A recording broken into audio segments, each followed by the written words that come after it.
La première chose que mon mari vit cet après-midi-là ne fut pas le gâteau d'anniversaire de notre fils. Ce fut un homme en costume gris qui marchait vers lui avec une enveloppe épaisse. Daniel venait de sortir d'un restaurant de grillades haut de gamme dans le centre-ville de Columbus, riant de quelque chose qu'une femme blonde à ses côtés avait dit. Elle avait encore une main glissée sous son bras. Le voiturier avait à peine avancé son SUV quand l'inconnu s'arrêta devant lui. « Daniel Harper ?» Daniel sourit poliment. « Oui. »« Vous avez reçu une assignation. » Son sourire s'évanouit. La femme à ses côtés fronça les sourcils. « Qu'est-ce qui se passe ?»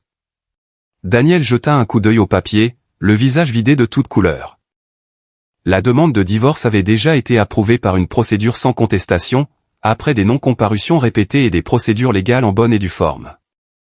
Des ordonnances de garde temporaire étaient déjà en vigueur. La jouissance temporaire de notre maison conjugale m'avait déjà été accordée. Les divulgations financières étaient jointes. Les dates d'audience qu'il avait ignorées, parce qu'il ne prenait jamais la peine d'ouvrir le courrier recommandé, étaient devenues des ordonnances définitives. Il murmura presque pour lui-même, « Non, ce n'est pas possible. » Puis son téléphone sonna. C'était moi.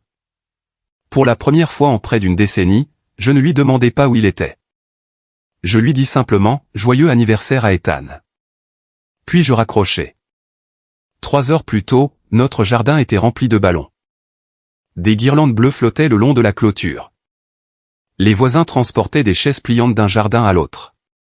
Des enfants se couraient après à travers les arroseurs automatiques pendant que des hamburgers grésillaient sur le grill.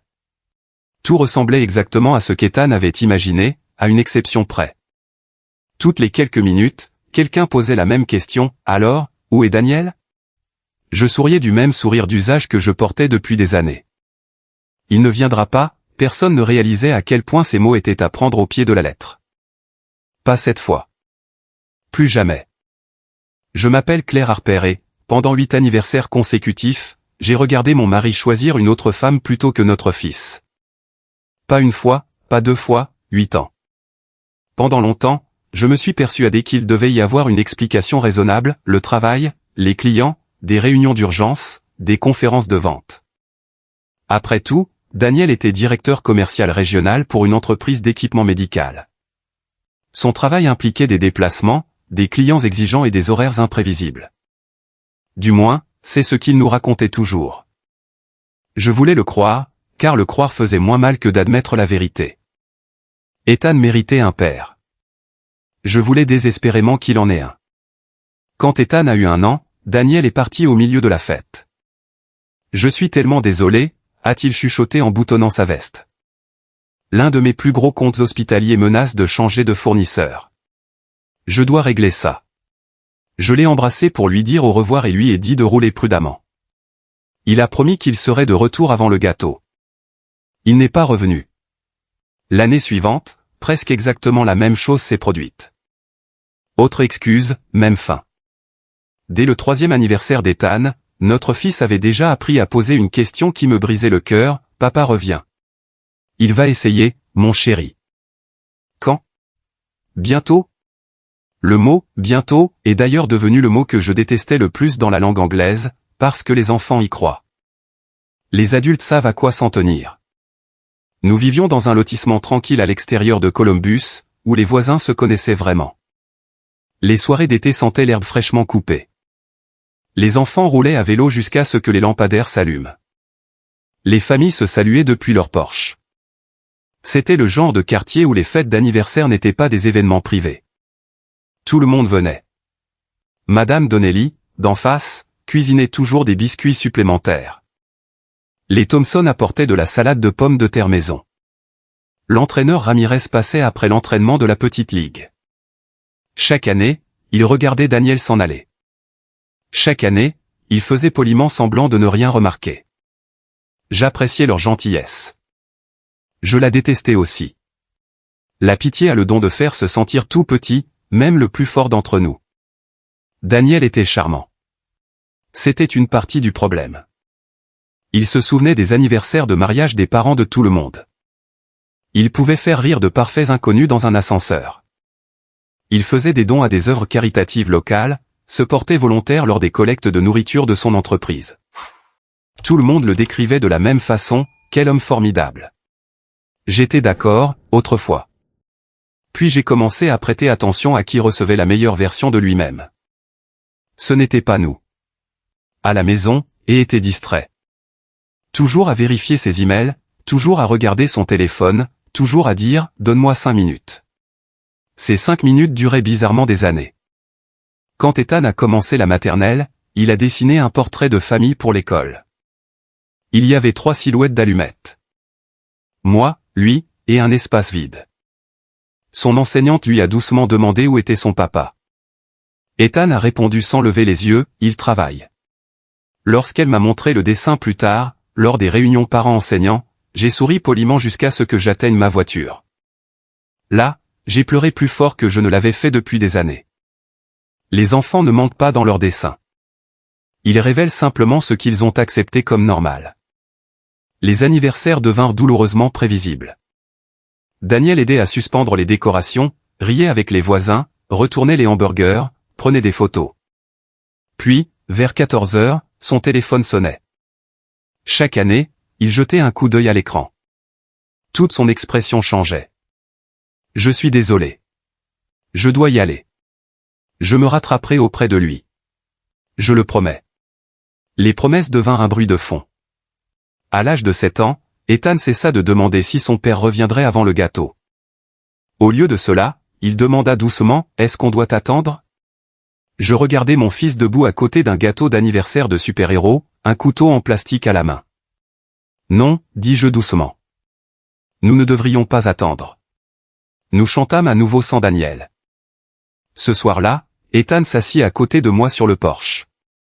Les lucioles flottaient au-dessus du jardin. Papa travaille vraiment dur. Oui, c'est vrai. Est-ce qu'il aime les anniversaires? Je me forçais à répondre avec précaution. Je pense que les adultes font parfois de mauvais choix. Est-ce que mon anniversaire est un mauvais jour? Je me retournai si vite que je manquais de renverser mon thé glacé. Non. Jamais. Alors pourquoi est-ce qu'il part toujours? Il y a des questions auxquelles aucun parent ne peut répondre sans briser son propre enfant. Alors, je l'ai pris dans mes bras à la place. Parfois, le silence est plus doux qu'un mensonge. J'ignorais d'innombrables signaux d'alarme, des SMS tardifs, des sourires secrets, des voyages d'affaires supplémentaires, un nouveau parfum, des reçus qui ne correspondaient jamais tout à fait à ses explications.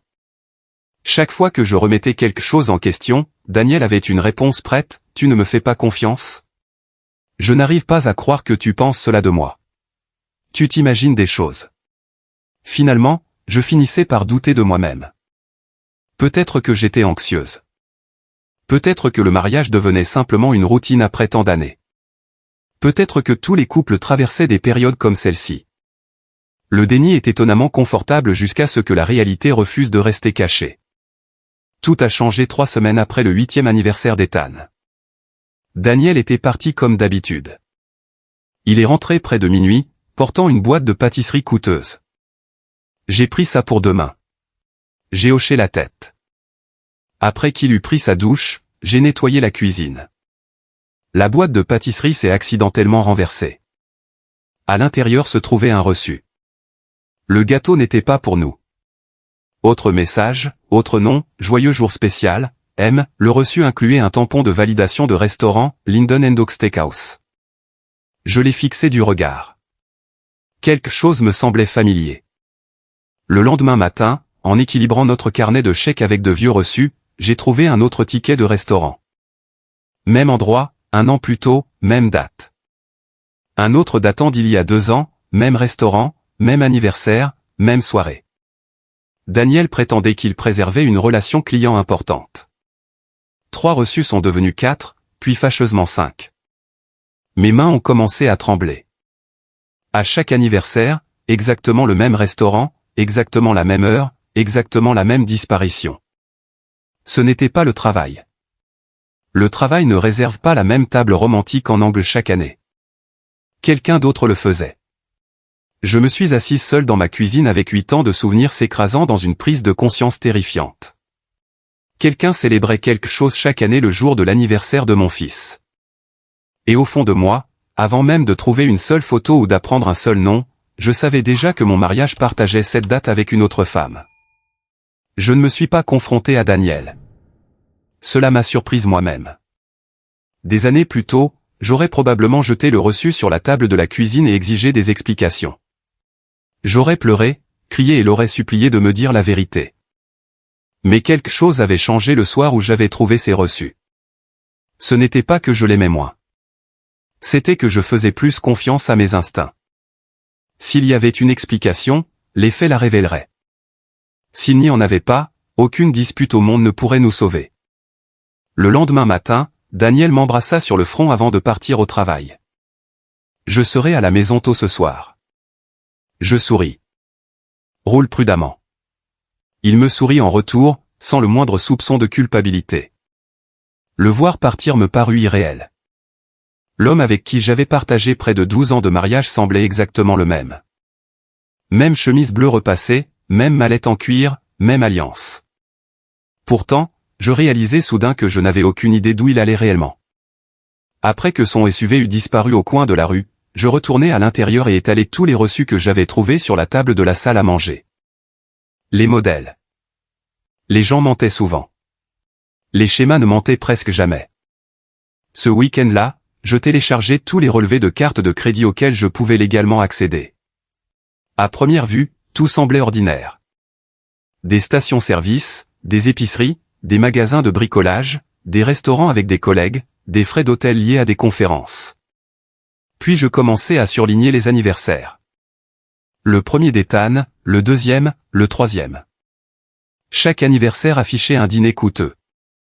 Toujours après que Daniel eut quitté notre maison. Toujours dans un rayon de 15 miles autour du centre-ville de Columbus. Parfois chez Linden & Oak. Parfois dans un autre restaurant haut de gamme surplombant la rivière Scioto. Jamais de restaurants familiaux. Jamais d'endroit où l'on emmènerait un enfant.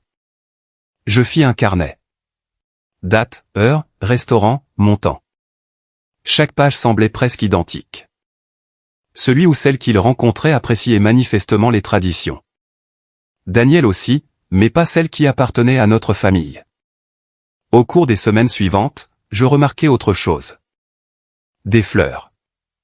Chaque mois d'août, des achats importants chez le même fleuriste. Les prélèvements sur la carte apparaissaient 1 ou 2 jours avant l'anniversaire d'Ethan. J'appelai le fleuriste en prétendant vérifier une ancienne commande pour notre anniversaire. La jeune employée s'excusa, « Je suis désolé, madame. Nous ne pouvons pas discuter des achats d'un autre client. » Un autre client? Pas le compte de votre mari. Juste un autre client. Elle venait de me confirmer involontairement exactement ce dont j'avais besoin. Un samedi après-midi, alors que Daniel prétendait rendre visite à un client hospitalier, j'ouvris Facebook. Je ne cherchais personne en particulier. Je cherchais plutôt les restaurants. Les gens adoraient publier des photos de dîners coûteux. Après près d'1 heure à faire défiler des publications publiques, une photo attira mon attention. Une femme blonde se tenait à côté d'une table éclairée à la bougie. Du champagne, des roses rouges, un gâteau au chocolat. Sa légende disait, « Mon jour préféré de l'année. » Chaque année, d'une manière ou d'une autre, il me fait toujours me sentir choisi. La date me figea. Le 14 août, l'anniversaire d'Ethan. Je cliquai sur son profil. Emily Lawson, 34 ans, agent immobilier, divorcé, sans enfant, des centaines de photos souriantes, vacances à la plage, dégustation de vin, hôtel de luxe. Rien d'inhabituel jusqu'à ce que je regarde les dates. Chaque 14 août, chaque année, un autre dîner romantique, une autre célébration mystérieuse, sans jamais mentionner qui prenait la photo, sans jamais identifier personne. Pourtant, quelqu'un était clairement derrière l'objectif. J'ouvris une autre fenêtre de navigateur, puis une autre. Les sites web des restaurants, de vieux albums promotionnels, des galeries photos de clients. Cela prit plusieurs soirées, mais je finis par le trouver. Daniel à l'arrière-plan de l'événement anniversaire d'un restaurant. Emily était assise en face de lui. Leurs mains reposaient ensemble sur la table. Aucun des deux ne remarquait le photographe. Ce n'était pas une preuve irréfutable d'infidélité, mais ce n'était pas innocent non plus. Mon estomac se noua. J'agrandis la photo jusqu'à ce que l'image devienne floue. Puis je reconnus la cravate de Daniel. Il avait porté cette même cravate à la fête d'anniversaire d'Ethan plus tôt cet après-midi-là. Je ne dis toujours rien. Au lieu de cela, j'appelai une avocate, non pas parce que je voulais divorcer, mais parce que je voulais comprendre mes options avant que les émotions ne troublent mon jugement. L'avocate m'écouta calmement pendant que je lui expliquais tout. Puis elle me posa une question simple, voulez-vous des réponses ou des preuves? J'hésitais. Je pense avoir besoin des deux. Elle hocha la tête. Alors ne l'affrontez pas encore. Ces mots changèrent le cours de ma vie. Une semaine plus tard, j'engagerai un détective privé agréé. Son nom était Mark Reynolds, un ancien détective de police. Calme, méthodique. Il ne promettait pas de révélations spectaculaires. Il promettait des documents. Les affaires ne sont généralement pas découvertes par une seule grande erreur, me dit-il. Elles sont découvertes parce que les gens répètent des habitudes confortables. Daniel l'avait certainement fait. L'enquête dura 6 semaines. Tous les quelques jours, Mark m'envoyait un bref compte-rendu par email. Rien d'émotionnel, juste des faits, des photographies, des horodatages, des adresses, des réservations de restaurants, des enregistrements d'hôtels. Un vendredi après-midi, il m'invita à son bureau. Il fit glisser un dossier sur le bureau. Je pense que vous devriez lire ceci ici. À l'intérieur se trouvaient des photographies. Daniel tenant la main d'Emily en se promenant aux eaux de Columbus pendant les illuminations de fête. Daniel portant des sacs de course à Easton Town Center. Daniel l'embrassant devant un immeuble résidentiel. Ma poitrine se serra si fort que je crus que j'allais m'évanouir. Mark me tendit silencieusement un verre d'eau. Je suis désolé. Je fixai les photographies pendant ce qui sembla être des heures. 9 ans. Près de 9 ans. Pas une amourette d'un soir. Pas une erreur. Une seconde vie. Le plus étrange n'était pas la trahison. C'était à quel point tout avait l'air ordinaire. Ils ne se cachaient pas dans des ruelles sombres. Ils allaient à des marchés de producteurs, des concerts en plein air, des festivals de week-end, des cafés, des endroits normaux. Ils se comportaient comme un couple parfaitement ordinaire parce que, dans leur monde, ils l'étaient. Je m'attendais à découvrir une autre famille, peut-être un autre enfant. Curieusement, ce n'était pas le cas. Emily n'avait pas d'enfant. Elle n'avait jamais épousé Daniel. Elle n'attendait pas qu'il me quitte. Selon Mark, plusieurs amis croyaient que Daniel était séparé. D'autres supposaient qu'il voyageait simplement constamment pour son travail. Il avait construit différentes versions de lui-même selon l'interlocuteur. Cette réalisation me glaça. Mentir était devenu un jeu d'enfant. Quand je rentrais chez moi ce soir-là, Ethan était assis au comptoir de la cuisine, terminant ses devoirs de mathématiques. Il sourit. « Maman, tu peux m'aider avec les fractions ?» Je m'assis à côté de lui. Pendant près d'1 heure, nous travaillâmes sur les multiplications, les divisions et les parts de pizza. Il rit quand je dessinais des cercles tordus. Pendant un court instant, la vie sembla merveilleusement normale. Puis, Daniel franchit la porte d'entrée. « Salut, mon grand. » Ethan leva les yeux pleins d'espoir. « Tu viens à mon entraînement de baseball demain ?» Daniel se figea une demi-seconde. « Je vais essayer. » Je vis le sourire d'Ethan rétrécir, pas disparaître, rétrécir. Les enfants deviennent experts pour revoir leurs attentes à la baisse. Cela se fait tranquillement, une déception à la fois. Le lendemain après-midi, Daniel ne se présenta jamais. Il envoya un SMS 15 minutes avant l'entraînement, réunion client d'urgence. Dis à Ethan que je suis désolé. Je ne répondis pas. À la place, je regardais mon fils scruter le parking toutes les quelques minutes pendant l'échauffement avec ses coéquipiers. L'entraîneur Ramirez finit par poser une main douce sur l'épaule d'Ethan.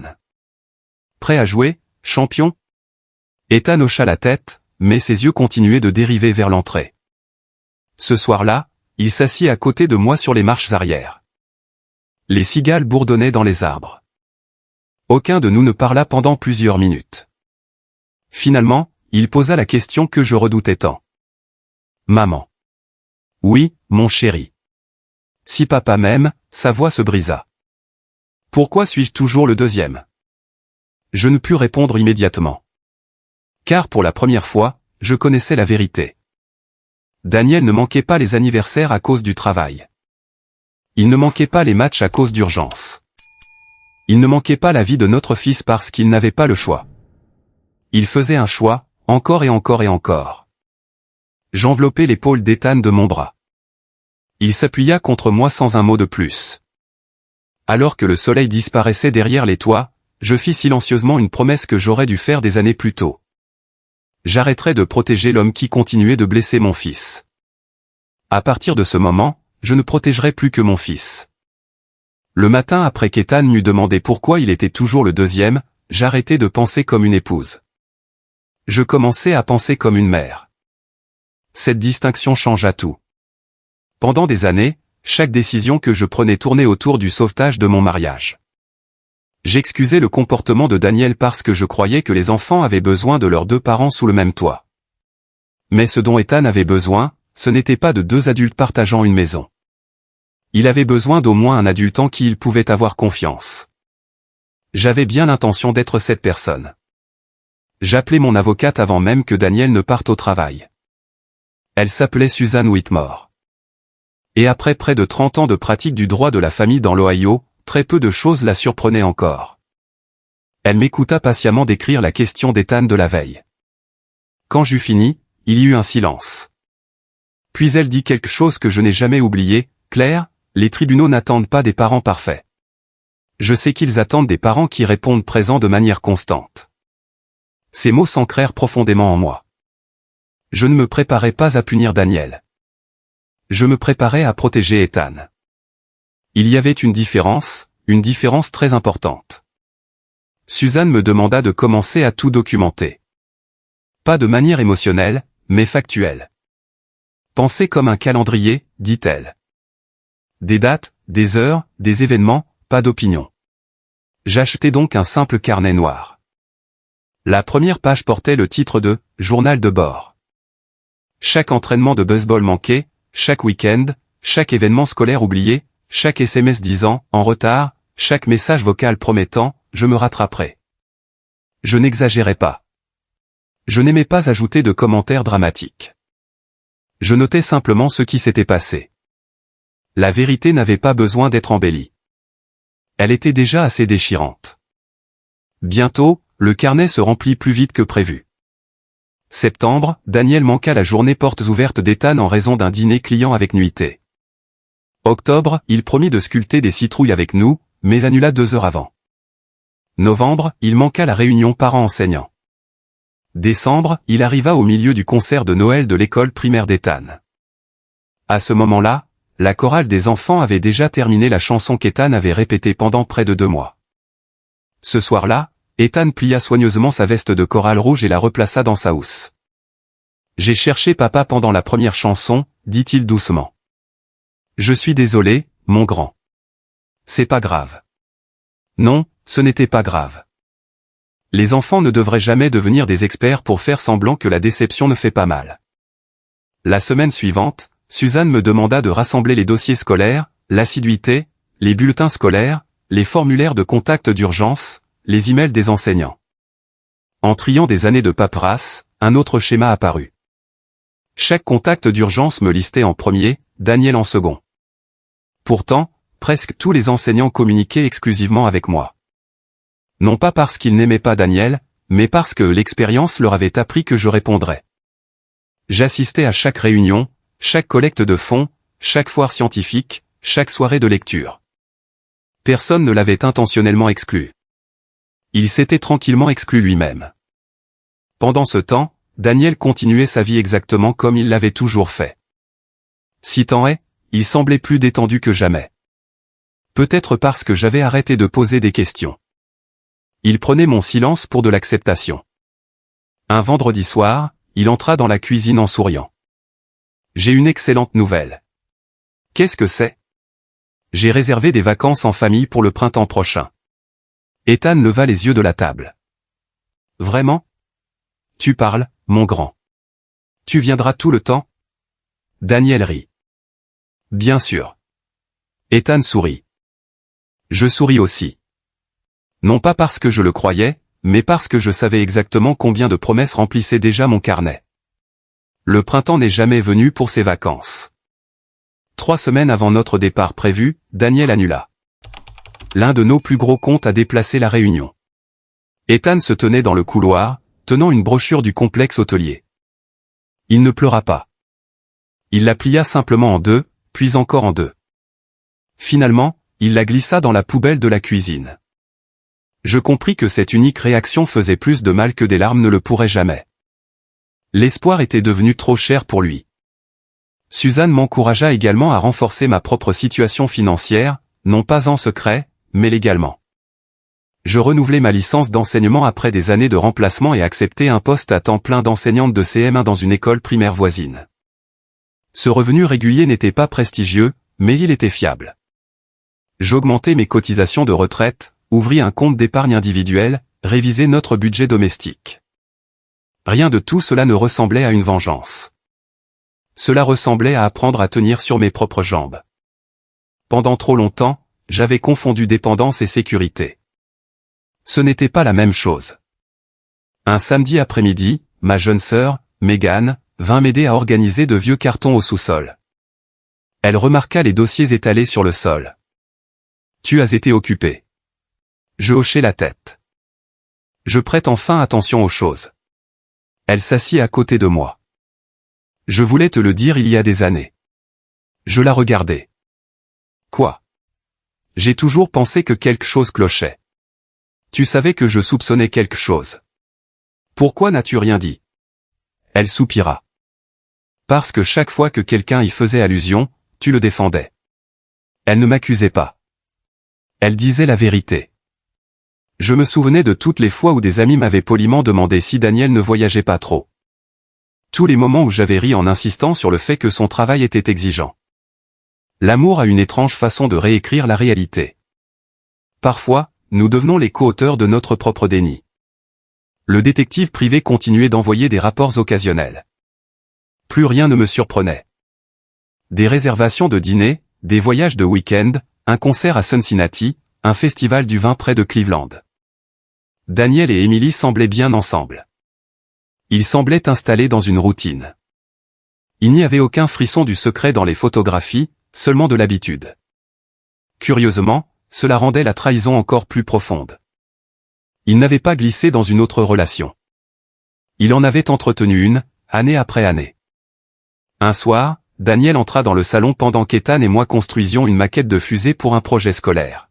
« Qu'est-ce que vous faites ?»« Les devoirs de science, » dit Ethan. Daniel prit l'une des fiches d'instruction. « Ça a l'air amusant. »« Ça l'est. Je vous aiderai demain. » Ethan hésita. « Promis ?» Daniel sourit avec assurance. « Promis. » Le lendemain soir, son bureau l'appela pour une autre urgence. Du moins, c'est ce qu'il prétendit. Ethan et moi finîmes donc la fusée nous-mêmes. Lorsque nous la lançâmes à l'école une semaine plus tard, elle s'éleva à près de 300 pieds dans les airs. Les parents applaudirent. Les enfants crièrent de joie. J'enregistrai tout le lancement sur mon téléphone. Daniel ne demanda même jamais comment cela s'était passé. Tard une nuit, après que Daniel se fut endormi à mes côtés, son téléphone vibra sur la table de nuit. L'écran s'alluma.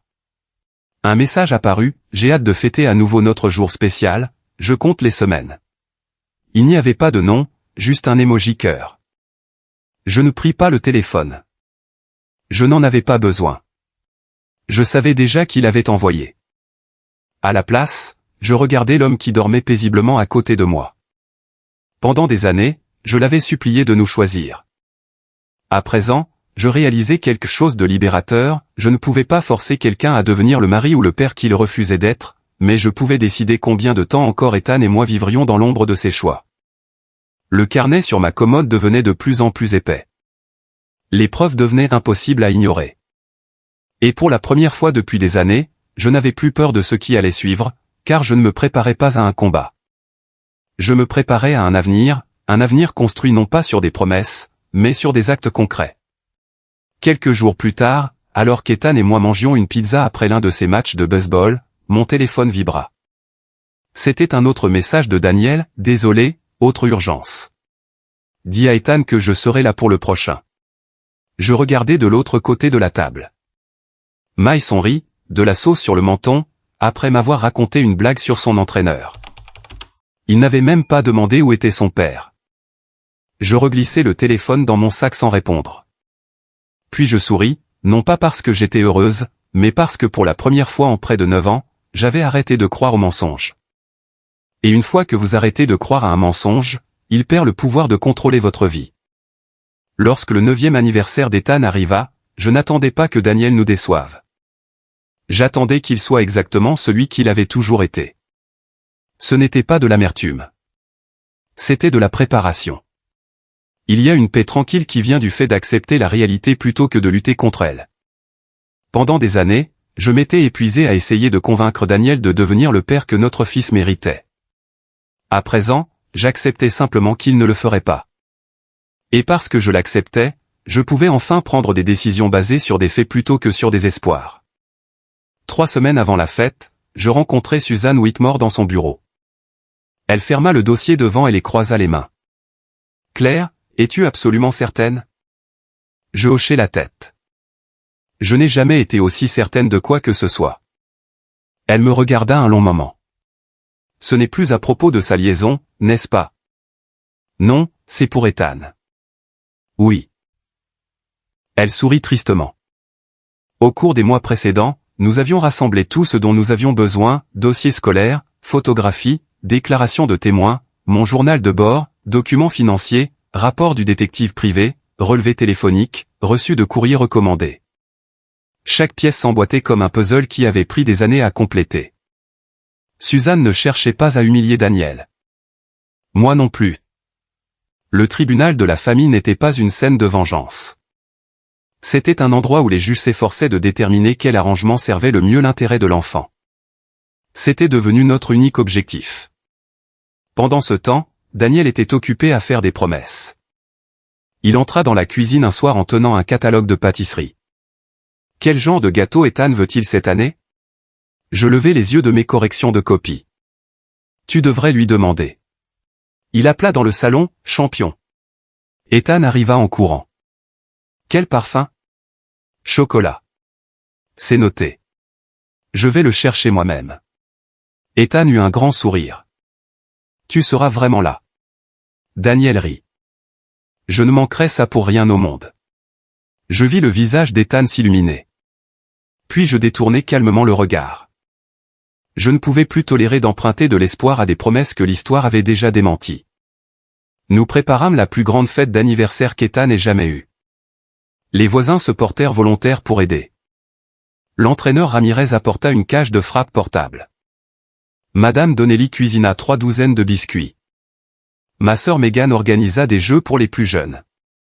Même l'enseignante de CM1 d'Ethan passa pour lui offrir un kit scientifique en cadeau. Notre jardin ressemblait à une photo de magazine de quartier. Des ballons colorés s'étiraient le long de la clôture. Des guirlandes bleues et argentées pendaient de l'érable. De la musique flottait dans l'air. Les enfants riaient en se jetant des ballons d'eau. Tout semblait chaleureux, normal, exactement l'enfance que je voulais qu'Ethan garde en mémoire. Daniel joua son rôle à la perfection. Il grilla les burgers. Il serra la main des voisins. Il posa pour les photos de famille. Il passa même 20 minutes à lancer un ballon de football américain avec Ethan. Les voir ensemble faisait presque mal, car Daniel n'était pas incapable d'être un bon père. Il choisissait simplement les moments où cela l'arrangeait. Vers 13h30, l'entraîneur Ramirez s'approcha de moi. Il a l'air différent aujourd'hui. Je souris poliment. Je l'espère. Je pense qu'Ethan en avait besoin. Moi aussi. Pendant un impossible instant, je me demandais si je m'étais trompé. Peut-être que Daniel avait enfin réalisé ce qui comptait. Peut-être que cet anniversaire serait différent. Puis, à exactement 14h14, son téléphone vibra. Je n'avais pas besoin de voir l'écran. Je savais déjà. Daniel baissa les yeux. Son sourire s'évanouit. La même expression, la même pose, la même comédie que je regardais depuis 8 ans. Il glissa le téléphone dans sa poche et marcha vers moi. Je déteste ça. Je ne dis rien. Mon plus gros client a une urgence. Toujours rien. Je n'en ai que pour 2 heures. Je le regardais droit dans les yeux. Ethan est sur le point de couper le gâteau. Je sais. Tu as promis. Je serai de retour. C'était encore là. La promesse. La même phrase creuse habillée de mots différents. Je m'écartai. Alors va-t'en. Il s'y a. C'est tout? Qu'y a-t-il d'autre à dire? Il hésita. Pendant une seconde, je crus qu'il allait rester. À la place, il se pencha et embrassa Ethan sur la tête. Je reviens tout de suite, mon grand. Ethan sourit. D'accord, papa. Puis Daniel franchit la barrière latérale, monta dans son SUV et s'en alla. Personne ne l'arrêta. Personne ne courut après lui. Nous le regardâmes simplement partir une fois de plus. 10 minutes lattées, je rassemblai tout le monde autour de la table de pique-nique. Qui est prêt pour le gâteau? Les enfants crièrent de joie. Ethan regarda vers l'allée de garage. Est-ce qu'on doit attendre un peu? Je m'agenouillai à côté de lui. Qu'est-ce que tu veux faire? Il regarda les bougies, puis vers la rue. Finalement, il présenta une grande inspiration. Je ne veux pas que tout le monde attende à cause de moi. Mon cœur se brisa à nouveau. Je lui serrai l'épaule. Alors célébrons ça. Nous chantâmes joyeux anniversaire. Les voisins sourirent. Les enfants applaudirent. Ethan souffla les bougies. Il y avait une chaise vide à côté de lui, tout comme les autres années. Sauf que cette fois, j'avais déjà décidé que ce serait la dernière chaise vide à définir nos vies. À l'autre bout de la ville, Daniel se gara devant le Linden & Oak Steakhouse. Le même restaurant, la même réservation, la même femme. Émilie l'accueillit par une embrassade. « Je pensais que tu n'arriverais jamais. »« J'ai failli partir, dit-elle en riant. »« Mais tu ne l'as pas fait. »« Non, je te l'ai dit. Le 14 août nous appartient. » Il souritait.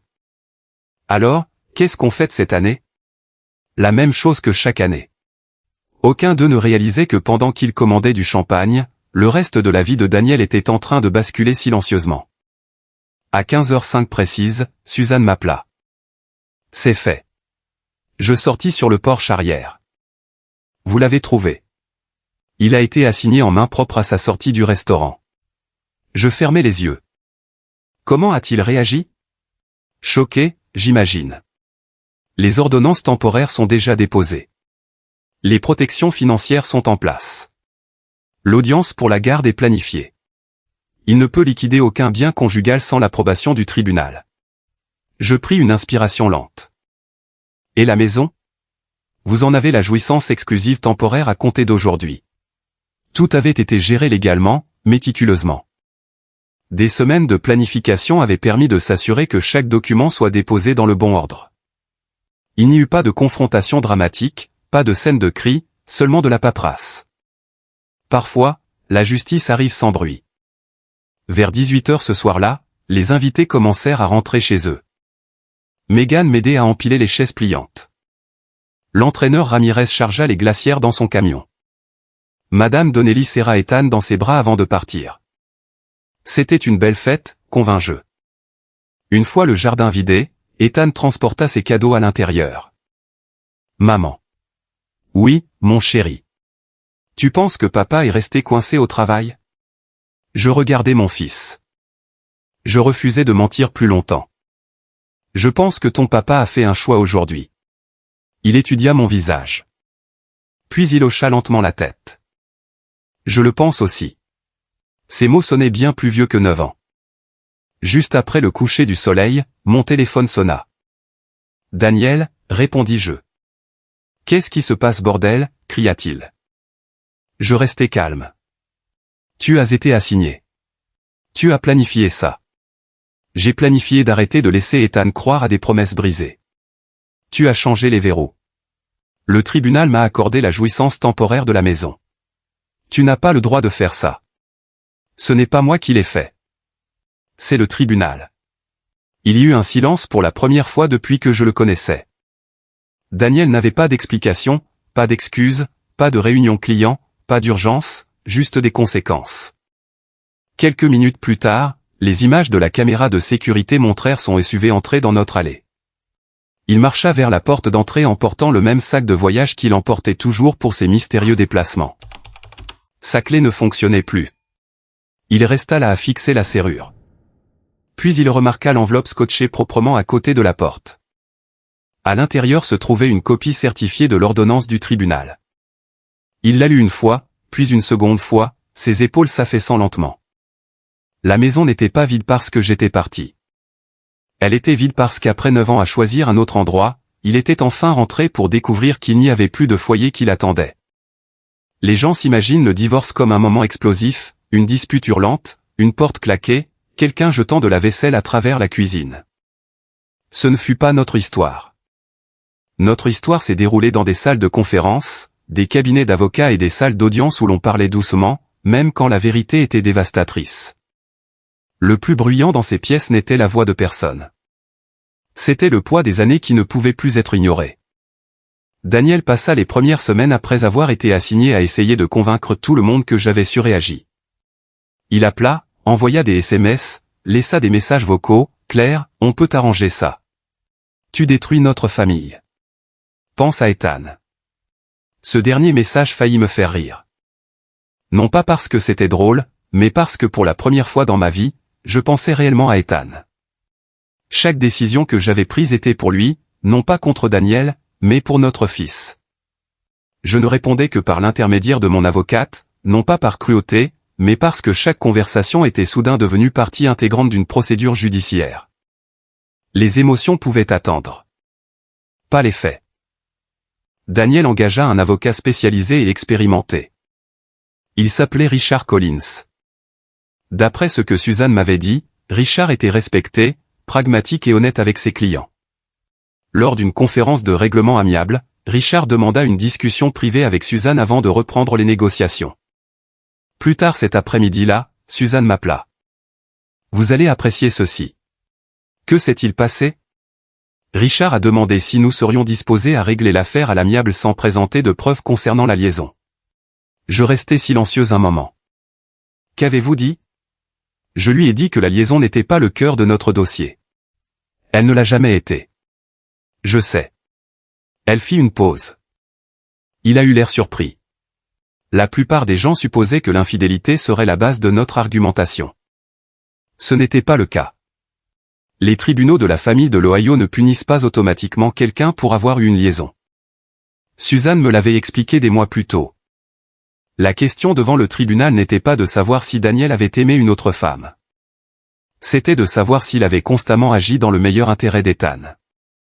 Et malheureusement pour Daniel, 9 années avaient déjà répondu à cette question. La première audience dura moins d'1 heure.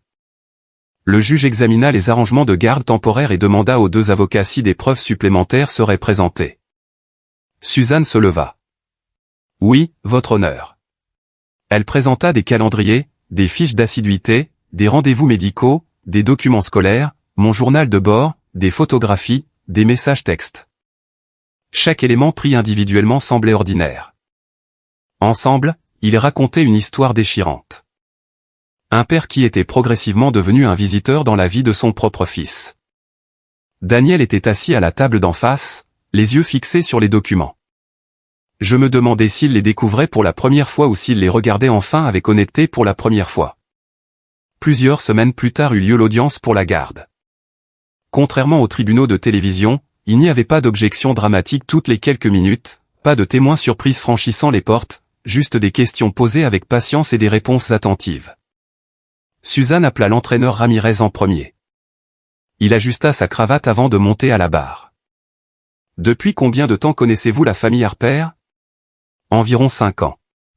Et pendant ces années, qui assistait régulièrement aux entraînements d'Ethan? Claire. Qu'en est-il de Daniel? L'entraîneur hésita. Je l'ai vu une poignée de fois. Une poignée de fois en fâcheuse 5 saisons. Oui. Il semblait sincèrement mal à l'aise de le dire. J'aimerais que ma réponse soit différente. Vint ensuite l'enseignante de CM1 d'Ethan. Madame Anderson portait un dossier contenant les feuilles de présence des réunions, des événements scolaires et des activités de bénévolat. Suzanne demanda doucement qui communiquait normalement avec l'école. Claire. Est-ce que Monsieur Harper participait? Très rarement. Madame Anderson ne critiquait pas Daniel. Elle répondait simplement aux questions. La vérité a une façon de paraître presque ennuyeuse jusqu'à ce que l'on réalise combien de dégâts une négligence ordinaire peut causer. Vint ensuite le témoignage que je redoutais le plus, la thérapeute d'Ethan. Après des mois de thérapie, Ethan avait lentement appris à exprimer des sentiments qu'il avait enfouis pendant des années. La thérapeute ne révéla jamais les conversations confidentielles au-delà de ce que le tribunal avait autorisé. Au lieu de cela, elle parla de manière générale des enfants confrontés à des déceptions parentales répétées. Elle expliqua comment des absences prévisibles créaient souvent de l'anxiété, du doute de soi, de la peur du rejet. Les enfants se blâmaient fréquemment eux-mêmes, même lorsqu'ils n'avaient rien fait de mal. Pendant qu'elle parlait, je regardais Daniel baisser la tête. Pour la première fois, il semblait honteux. Non pas défensif. Honteux. Pendant une suspension d'audience, Daniel s'approcha de moi dans le couloir. Son avocat se tenait à quelques mètres de là, respectueusement, nous laissant de l'espace. Claire. Je me retournai. Ses yeux semblaient fatigués. Il y avait des cernes sombres sous ses paupières que je n'avais jamais remarquées auparavant. Je n'ai jamais voulu lui faire de mal, dit-il. Je te crois, répondis-je doucement. Il parut surpris. C'est vrai? Oui. Je pensais que tu me détestais. Je ne te déteste pas, je fis une pause. Mais les intentions n'élèvent pas les enfants. Il baissa les yeux vers le sol. Je me disais toujours que je me rattraperais plus tard. On n'a pas de plus tard avec l'enfance. Il ne répondit pas, car il n'y avait pas de réponse. Une semaine avant l'audience finale, quelque chose d'inattendu se produisit. Émilie le quitta. Je ne la pris pas par des commérages. Suzanne le mentionna en examinant les divulgations financières. Apparemment, Daniel s'était installé dans un appartement meublé après avoir perdu l'accès à la maison. Émilie ne lui avait pas proposé d'emménager chez elle. Leur relation, qui avait survécu à près de 9 ans de secret, s'effondra en quelques semaines de vie ordinaire. Fini les dîners romantiques cachés derrière des mensonges. Fini les après-midi soigneusement planifiés. Seulement des frais juridiques, des rendez-vous de conseils thérapeutiques, des conséquences partagées. Je ne me sentis pas victorieuse, juste triste. Non pas pour leur relation, mais pour les années que tout le monde avait gâchées à poursuivre des illusions. L'audience finale fut plus courte que prévu. À ce moment-là, la plupart des preuves avaient déjà été présentées. Le juge résuma l'affaire avec soin. Il reconnut que les deux parents aimaient clairement Ethan. Puis, il insista sur quelque chose qui faisait écho aux paroles de Suzanne quelques mois plus tôt, l'amour à lui seul ne suffit pas, la salle d'audience fit silence. Le tribunal doit prendre en compte la constance, la fiabilité et la capacité démontrée à placer les besoins de l'enfant au-dessus d'intérêts concurrents. Intérêts concurrents, des mots si formels, et pourtant il décrivait parfaitement 9 anniversaires. Le juge m'accorda la garde résidentielle principale. Daniel reçut un temps de garde structuré commençant progressivement pendant qu'il suivait des cours d'éducation parentale et poursuivait sa thérapie. Les biens furent partagés conformément à la loi de l'Ohio. Les responsabilités financières furent clairement définies. Personne ne gagna. Personne ne perdit. Le tribunal s'efforça simplement de construire l'avenir le plus sain possible pour un petit garçon. Après cela, les gens me demandèrent souvent si je me sentais satisfaite. Ce n'était pas le bon mot. La satisfaction sous-entendait une célébration. Il n'y avait rien à célébrer. Une famille s'était effondrée. Même quand le divorce est nécessaire, il porte toujours sa part de deuil. Alors que nous quittions le tribunal, Daniel me rattrapa sur les marches d'entrée. Il n'était plus en colère. Il avait l'air épuisé. J'ai regardé les vidéos. Je fronçai les sourcils. Quelles vidéos? Les anniversaires. Suzanne avait soumis plusieurs vidéos de famille en tant que preuve. Je ne les avais pas regardées moi-même depuis des années. Daniel déglutit péniblement. Je n'avais jamais remarqué la chaise. La chaise? Ma chaise. Il se frotta les yeux. Sur chaque vidéo. Il y a une chaise vide à côté d'Ethan. Aucun de nous ne parla. Je me disais que rater une après-midi n'était pas un drame, sa voix se brisa. Puis j'ai regardé 8 anniversaires en 20 minutes. Il se couvrit le visage d'une main. Je ne manquais pas des après-midi. Non, je manquais son enfance. La réalisation s'abattit avec une force qu'aucune décision de justice ne pourrait jamais égaler. Des mois plus tôt, Daniel aurait blâmé le travail, ou moi, ou les circonstances.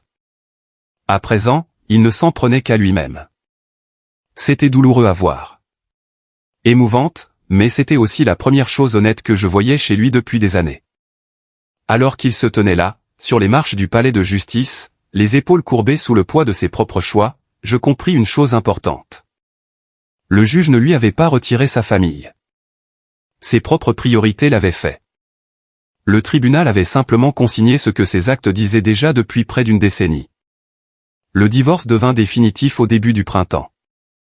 À ce moment-là, les documents juridiques étaient finalisés, les signatures sèches, les ordonnances du tribunal classées. Des amis me répétaient, « Maintenant, tu peux tourner la page. » Je comprenais ce qu'ils voulaient dire, mais tourner la page n'est pas quelque chose qui se produit parce qu'un juge signe un document. C'est quelque chose qui se fait un jour ordinaire après l'autre. On se réveille, on prépare les déjeuners pour l'école, on va au travail, on paie les factures, on aide pour les devoirs. Lentement, presque sans s'en apercevoir, la vie recommence à ressembler à la vie. Les premiers mois ne furent faciles pour personne, en particulier pour Ethan. Même s'il avait regardé notre mariage se désagréger pendant des années, le divorce signifiait tout de même du changement. Il avait désormais 2 chambres, 2 calendriers, 2 routines. Parfois, il oubliait quel sac à dos appartenait à quel endroit. Parfois, il demandait si nous pouvions tous dîner ensemble juste pour cette fois. Ces moments me brisaient le cœur. Non pas parce que je voulais que Daniel revienne, mais parce qu'aucun enfant ne rêve de grandir entre 2 maisons. Je répondais toujours honnêtement, nous t'aimons tous les 2. Cette partie-là n'avait jamais changé. C'était juste différent maintenant. Le tribunal exigea que Daniel suive un programme d'éducation parentale avant d'élargir son temps de garde. À ma surprise, il ne se plaignit jamais. Il assista à chaque cours, chaque rendez-vous thérapeutique, chaque réunion. Au début, je supposais qu'il essayait simplement d'impressionner le juge. Mais il se produisit alors quelque chose d'inattendu, les audiences prirent fin, le tribunal cessa de surveiller, et Daniel continua de s'y rendre. Il changeait. Un samedi matin, j'arrivais tôt au terrain de la petite ligue d'Ethan. Les parents dépliaient leurs chaises de jardin. Les enfants couraient après les balles perdues pendant l'échauffement. J'aperçus Daniel assis seul du côté de la 3e base. Il était déjà là, un café dans une main, un carnet de score dans l'autre. Quand Ethan courut sur le terrain et le remarqua, son visage s'illumina. « Tu es venu. » Daniel sourit. « Je te l'avais dit. » Ce ne fut pas un moment grandiose. Pas de musique dramatique, pas de discours émouvants, juste un père assis dans les tribunes. Et après des années de promesses vides, ce moment ordinaire semblait extraordinaire. La constance se poursuivit. Il assistait aux réunions parents-enseignants, aux foires scientifiques, aux concerts de l'école, aux rendez-vous chez le médecin. Pas parfaitement. Aucun parent n'est parfait, mais de manière constante. Quand son travail créait des conflits, il appelait des jours à l'avance au lieu de disparaître à la dernière minute. S'il promettait le samedi matin, il arrivait le samedi matin, parfois 10 minutes à l'avance. La plus grande différence n'était pas visible. Elle était émotionnelle. Ethan cessa lentement de regarder vers le parking toutes les 5 minutes. Il n'attendait plus la déception. La confiance revint de la même façon qu'elle avait disparu, discrètement, une promesse tenue à la fois. Un soir, Daniel m'appela. « Est-ce qu'on peut parler ?» J'hésitais. À propos d'Ethan, j'acceptais de le rencontrer dans un petit café à mi-chemin de nos quartiers. Pendant quelques minutes un peu gênantes, nous discutâmes des horaires scolaires, des camps d'été, de l'inscription au baseball. Puis Daniel prit une grande inspiration. « Je te dois des excuses. » Je le regardais.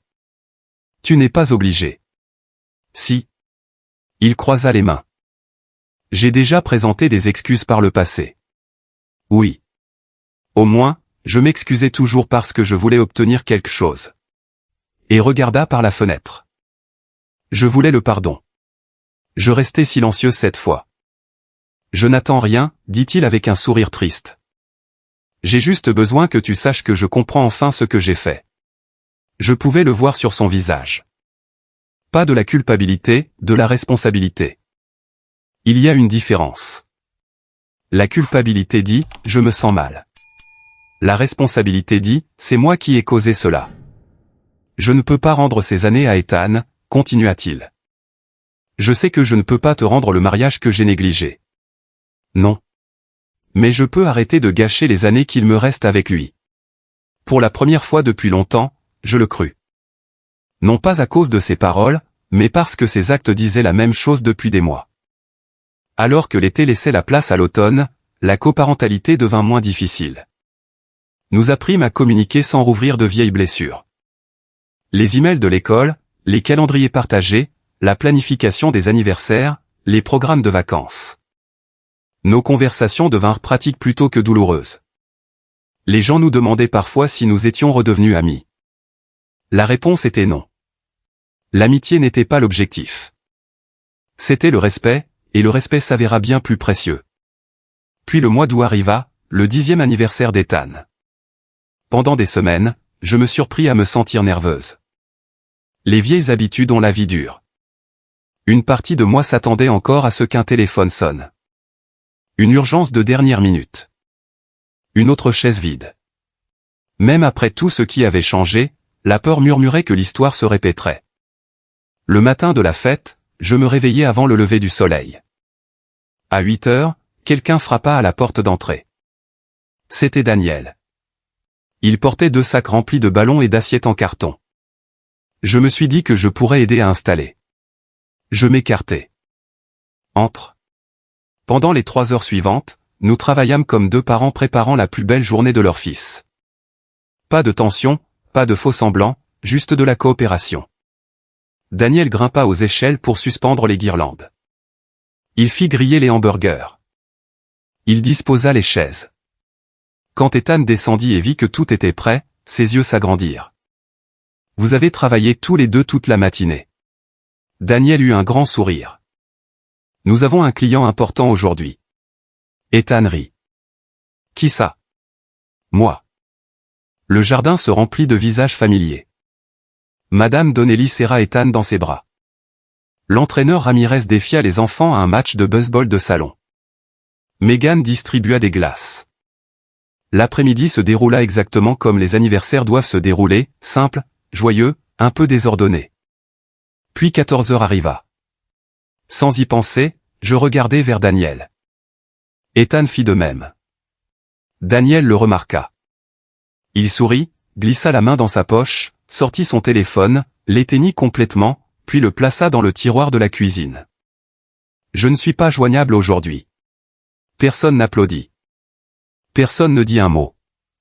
Ce n'était pas nécessaire. Certains moments parlent d'eux-mêmes. Nous chantâmes joyeux anniversaire. Daniel se tenait à côté d'Ethan. Pas de chaise vide, pas d'excuses, pas de promesses en l'air, un père présent. Après l'ouverture des cadeaux, après que les voisins furent rentrés chez eux, après que les dernières assiettes en carton eurent été jetées, nous nettoyâmes calmement le jardin tous les 3 ensemble. Le soleil commençait à se coucher. Une lumière dorée se déversait sur la pelouse. Ethan transporta une glacière vide dans le garage. Puis il se tourna vers Daniel. « Papa. »« Oui, mon grand. »« Tu es resté. » Les yeux de Daniel se remplirent de larmes presque instantanément. « Oui, je suis resté. » Ethan l'entoura de ses bras. Daniel le serra en retour de ses 2 bras, le tenant comme s'il ne voulait plus jamais le lâcher. « Et je vais continuer, » chuchota Daniel. « Je vais continuer à rester. » Je me tenais sur le porche arrière à les regarder. Il fut un temps où je croyais que la vengeance consistait à faire souffrir Daniel autant qu'il m'avait fait souffrir. Je me trompais. La vraie vengeance n'était pas de garder la maison. Ce n'était pas de gagner au tribunal. Ce n'était pas de regarder sa seconde vie s'effondrer. La vraie vengeance était de refuser de laisser ses choix définir l'avenir de notre fils. La justice avait mis Daniel face à ses responsabilités. Le temps l'avait forcé à se regarder en face. La constance avait permis de regagner une petite part de la confiance d'Ethan. Ce n'était pas la fin que j'avais imaginée autrefois. C'était mieux, car cela donnait à notre fils quelque chose qu'aucun tribunal ne pourrait jamais ordonner, de l'espoir. Aujourd'hui, Ethan est plus grand. Il se souvient encore de ses anniversaires où son père partait tôt. Les enfants n'oublient pas les déceptions qui ont façonné leur cœur. Mais il se souvient aussi de l'anniversaire où son père est resté. Ce souvenir est devenu le début d'une histoire différente. Si cette histoire vous laisse une pensée, que ce soit celle-ci, les enfants se souviennent rarement du prix de leur cadeau. Ils se souviennent de qui était assis à côté d'eux au moment de souffler les bougies. Si vous avez la chance d'avoir quelqu'un qui compte sur votre présence, répondez présent, pas une seule fois, pas seulement quand c'est pratique, mais encore et encore, car l'amour se mesure bien plus dans la présence que dans les promesses. Et si vous avez été le parent qui est resté, l'enfant qui a attendu, ou même la personne qui a dû se reconstruire après une trahison, j'espère que cette histoire vous rappelle que la guérison est possible, mais qu'elle commence par la vérité, la responsabilité et des actions constantes. Merci d'avoir partagé ce voyage avec moi. Si cette histoire a touché votre cœur ou vous a rappelé quelqu'un que vous aimez, n'hésitez pas à la partager avec elle. Et si vous souhaitez écouter d'autres histoires de résilience, de justice familiale et de seconde chance, je serai honoré de vous compter parmi mes abonnés. D'ici la prochaine fois, prenez soin de ceux qui attendent votre retour.